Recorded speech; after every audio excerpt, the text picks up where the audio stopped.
Hey creative friends, it's Gwen and I'm back today for Challenge Me, Challenge You, the scrapbook series that I am doing with Sue Plum, where we challenge each other to use our stash in new and challenging ways. I'm using Cocoa Vanilla Studio Bohemian Dream for this one, and here is my number one piece of the challenge, and that is to use a sketch. Here's the sketch that I'll be featuring. The other thing that we are being challenged with this month is to incorporate a colour on a layout. My colour is going to be purple, but before we get started, we need to get cutting.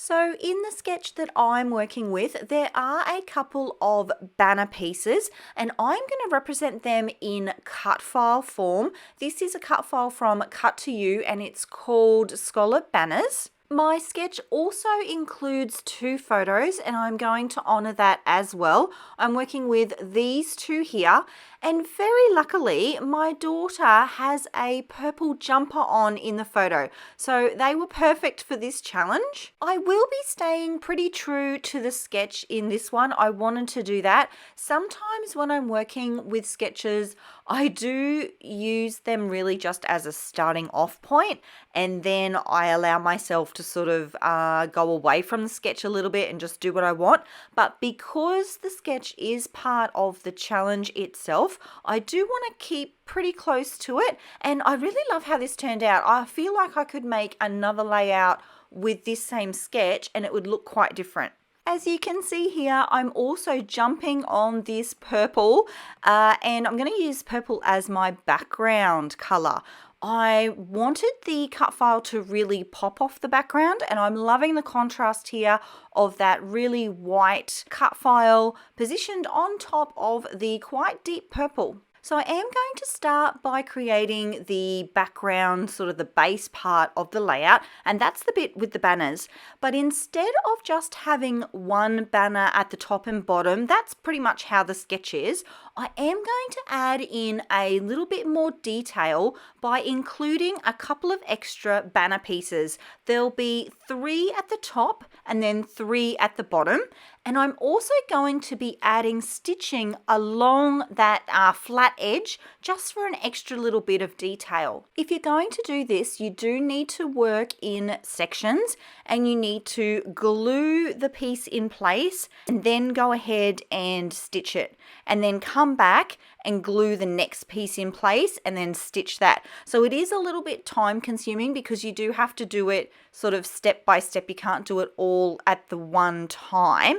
But I love how this looks. I have used this technique a few times on layouts and it always turns out so lovely because it's this beautiful textured element and it's a detail that you sort of can achieve not in any other way. While I was at my sewing machine, I also added some stitching around this dark purple piece on the left here, just extra detail.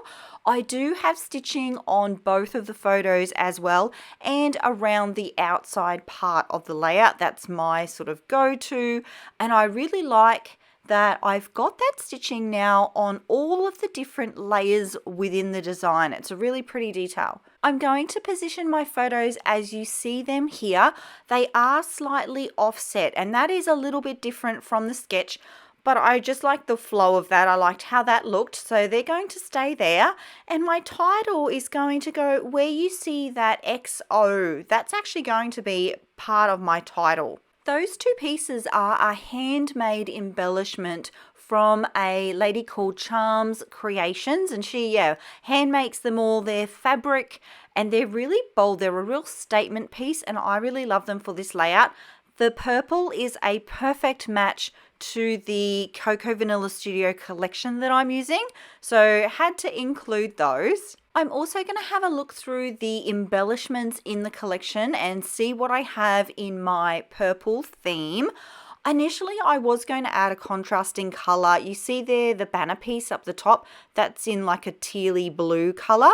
I was thinking initially about making it, two-tone.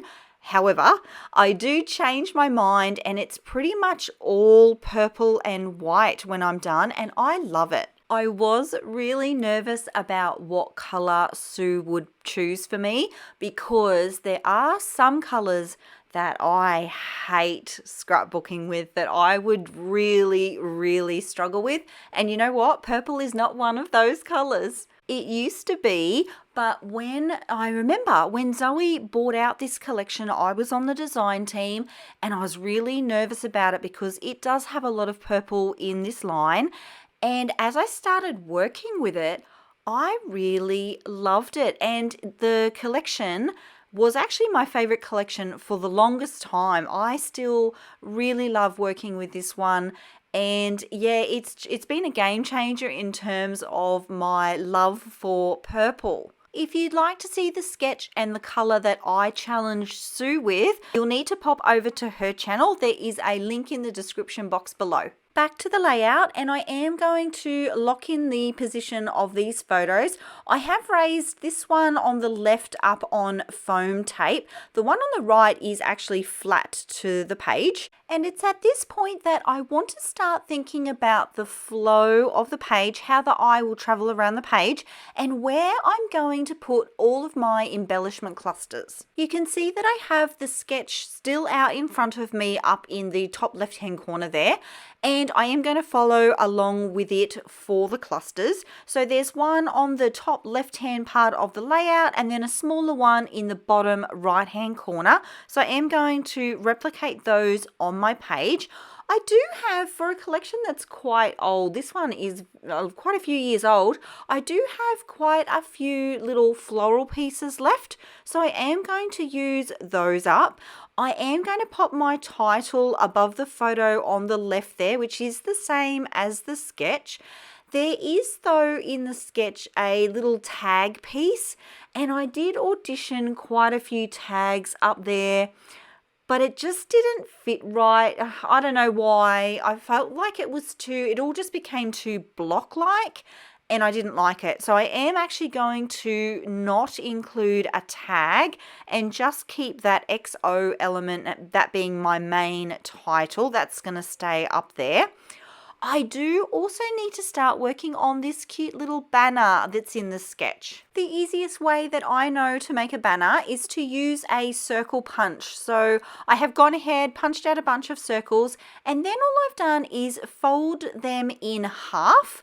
I'm going to position them on my page and get them all glued down, and then I'm actually going to take the page away and add a little bit of stitching along the top edge of that banner. I've actually used a very similar technique to create a banner for my craft room studio. It hangs on the window here and it's really sweet. So I do like that it's the little 2D version for my layout here. Things are getting serious because I am gluing some of my embellishments down.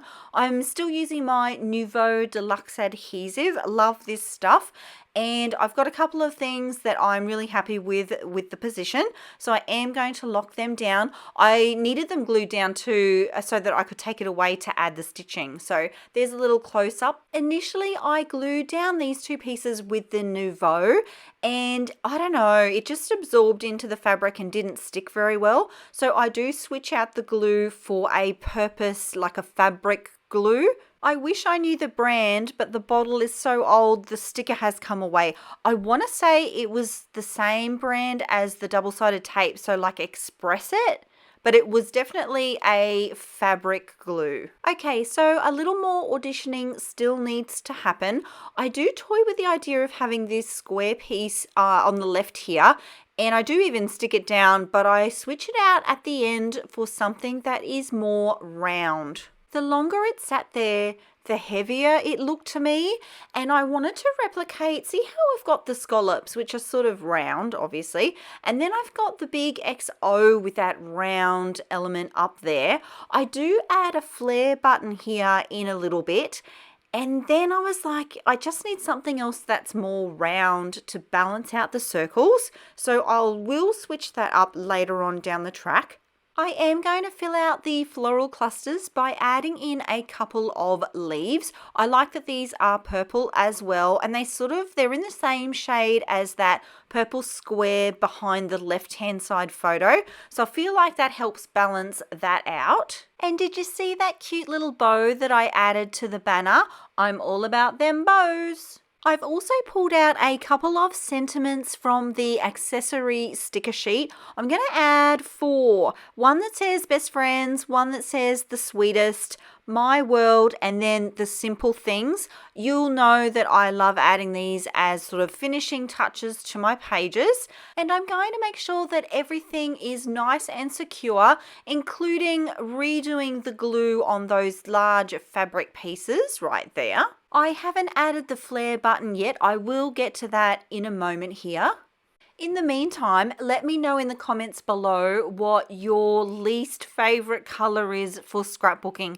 I am scared to tell you mine because I feel like if I tell you mine, I might get challenged to use it. I feel like Sue was very kind actually, giving me purple. I think she could have given me a lot harder color to work with. So adding the flare button right now, and it is at this point that I definitely decide to switch out this piece for the circular element, and you'll see here that it just looks so much better with it being a round shape rather than square, and I'm going to call the layout done. If you like the way that I scrapbook or the way that I chat about the way that I scrapbook, you'll want to check out this video here on fussy cutting. I share all of my best tips and tricks for getting a really professional result, and we do so much of it in our craft.